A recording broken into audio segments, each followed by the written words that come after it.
Salutations guys, Shadow Speakerman here.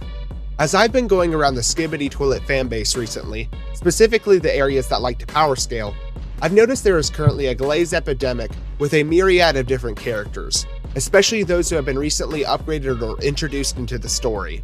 Whether it's fans saying that the Executor Semi-Titan would win against the Astro Carrier in episode 78, or people saying that Titan Cameraman solos the Juggernaut, it seems that in this community, favoritism is the most powerful stat a character can have. However, what if we were to take favoritism out of the mix, and I asked the question of what are the most powerful characters in the Skibiditoilet universe currently?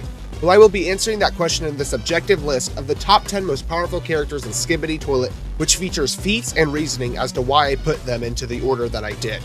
However, before we start ranking anybody guys, please consider liking and subscribing as it greatly helps me and my channel. And who knows, maybe if I could actually get the ability to upload videos consistently without copyright strikes and life getting in the way, my channel could actually grow. But enough of that.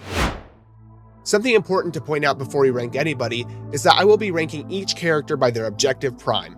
For example, G-Man will obviously be the version we saw in episode 77, as if we took into account every version of the characters into the scaling of this list, it would be super messy, with G-Man and Titan TV Man being on here multiple times, which would be pretty boring if the list consisted of only like 3 characters.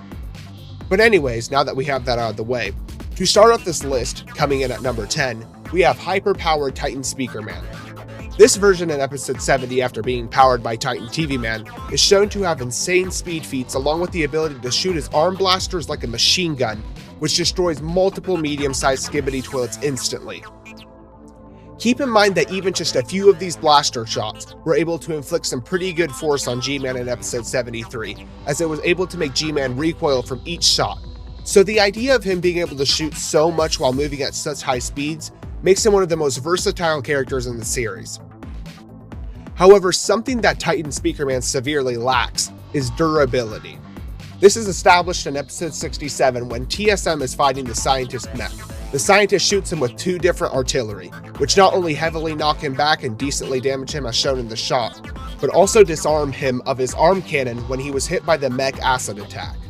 Mind you, that's a pretty weak laser, and yet broke into the body of TSM's body, so durability is definitely his weakest suit, with speed and agility being his strongest suit.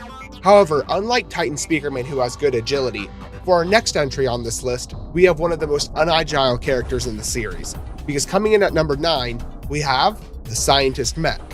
That being the one which fought TSM and TCM in episode 67, because while this may be a bit controversial, I actually believe that this version of the Scientist Mech is an overall stronger character than the mech we see in episode 77. This is due to the fact that the mech in episode 67 just has a far deeper bag of abilities and weaponry such as multiple lasers, acid cannons, and of course the TV which nearly kills Titan Cameraman. Meanwhile, the Scientist Mech in episode 77 and episode 79 doesn't really show any power besides just high laser powers with Astro equipment and the speaker which the version in episode 67 also had. So for the Scientist Mech that the Scientist actually pilots, not only was he able to go toe-to-toe with the likes of TCM and TSM simultaneously, mind you weakened versions of the 2 of them, but if it wasn't for the help of Titan TV Man, I actually believe that the Scientist would have won that fight. So I believe his place in this list is well deserved. But while we're talking about people who deserve their spot in this list, let's talk about someone who you guys probably won't like that I put on this list. Because for the 8th place, we have the Astro Duchess. Oh, the Astro Duchess has 0 feats. She's a Titan Speakerman victim. Actually, despite there being a lot of glaze for the Duchess, I think the 8th spot is a pretty conservative take on where she should be on this list, given the feats we already have for her. Not only is the Duchess shown being able to tear off pieces of the camera base with relative ease in episode 79, but in that moment it is revealed that she has some good agility along with her astral warping, as she is able to maneuver around Alliance forces effortlessly. However, none of her feats compare to something which is often overlooked in episode 77. This is when she captures the injured Titan TV Man. Not only in this scene is her Astro Claws implied to have the ability to stun the TV Titan, but she is also able to pull him out of the TV base with relative ease as well. Which mind you is an absolutely insane strength feat, as only the Juggernaut with pretty much full force punches has been shown to throw around Titan TV Man. However, the Duchess in this scene is able to completely pull Titan TV Man through the portal. Something important to note here is that Titan TV Man is absolutely the heaviest Titan among the trio, So imagine the Duchess getting her hands on the likes of Titan Speakerman, in which case she is borderline ragdolling him with her claws. However, tell me in the comments below whether you think the Duchess is way under or overscaled in this take, or if number 8 is a perfect place for her in this list. Now, while the Duchess might have an iffy place on this list with shaky feats and a ton of glazers, this character in the 7th spot, which might debatably have more glazers, but definitely has more feats to scale, is the Astro Detainer. The Detainer was quite an interesting combatant to scale on this list because he is quite a specific power type. And I'm pretty sure that his entire power kit was made in order to detain G-Man, because in a scenario where the Detainer is actually fighting a character with skills in hand-to-hand combat, he is not standing that much of a chance outside of the Astro Warp Rams that barely worked on G-Man, because while sure he is able to rip off Titan TV Man's sword and box around G-Man, we don't see his claws actually doing that much in terms of physical contact, besides having the ability to stab and ripping off loose cannons and lasers.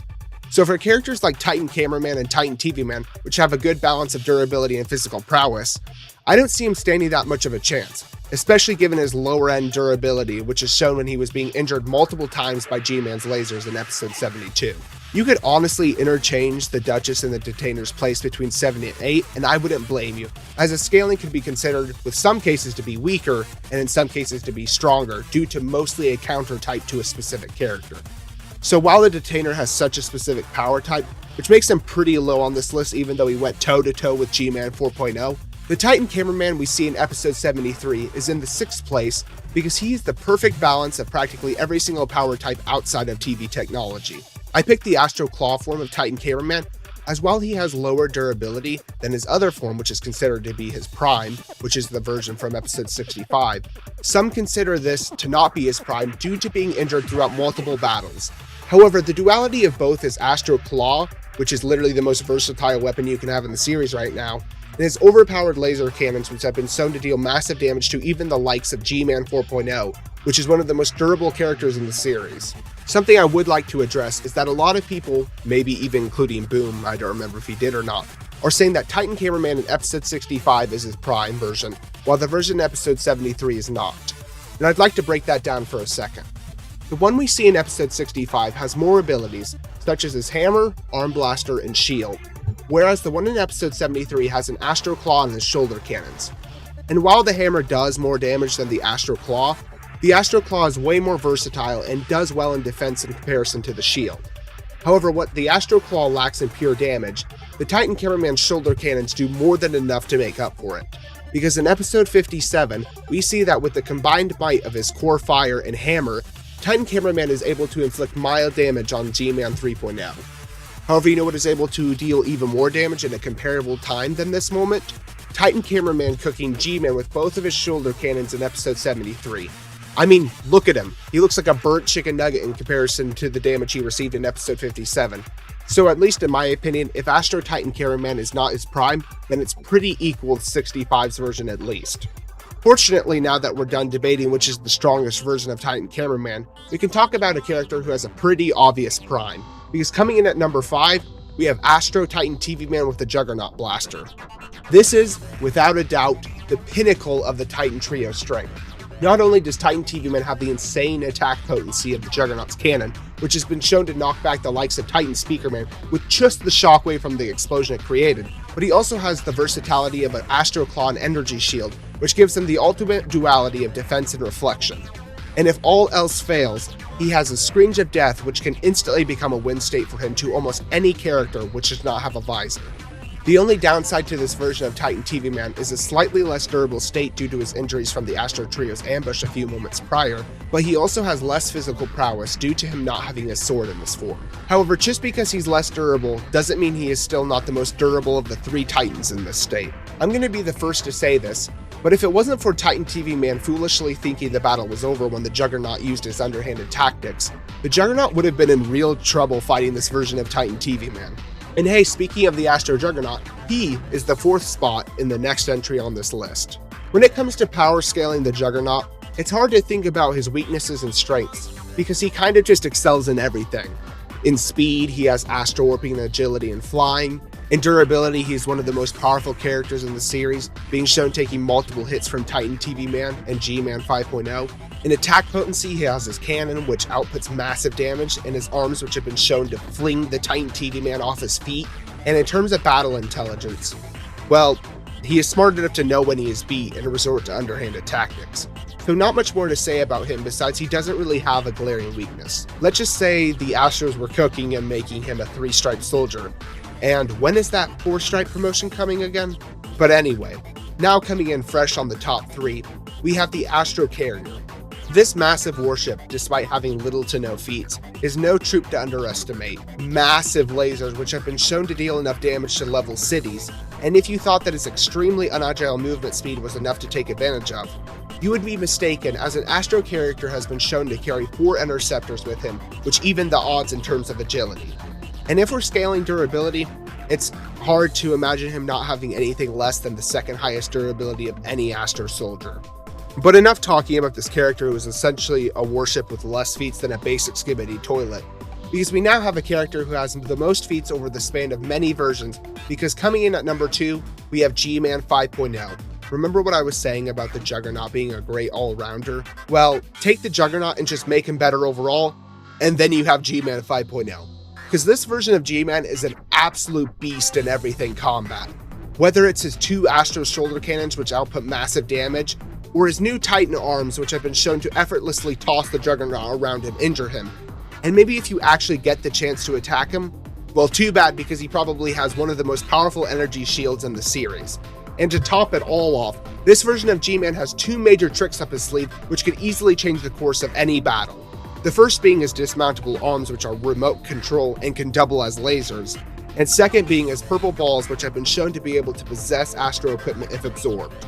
So imagine taking all this insane attack power and put it on top of extreme durability, near Astro warping speed, and the highest battle intelligence we've seen in the series so far, and you have the well-deserved leader of the Skibidi toilets and strongest member of the current alliance. To speak a little bit about what I genuinely believe about G-Man's power, is that I purposefully put him above an Astro Carrier. The interceptors would just be flies to him, and I can see G-Man having the ability to just fly up to the head of the carrier and use his high attack potency to just kill him. You could say that the Juggernaut could do the same, but I have a lot more confidence in G-Man than I do the Juggernaut. Remember that peak video that Strider made? The one that he made that was what if the Astro Fleet invaded in Skibidi Toilet episode 72? Yeah, just imagine that. Now for the strongest character in Skibidi Toilet, we have, to no one's surprise, the Astro Mothership. This character has a total of 1 feat, and that is a mountain leveling cannon laser blast, which destroys the entire TV Man base in episode 77. And that's about it for feats. However, for scaling, it can be assumed that just like the carrier, if we're including the inhabitants inside, then we are talking about not only a mountain-sized Astro warp ship, but an entire fleet of Astros as well.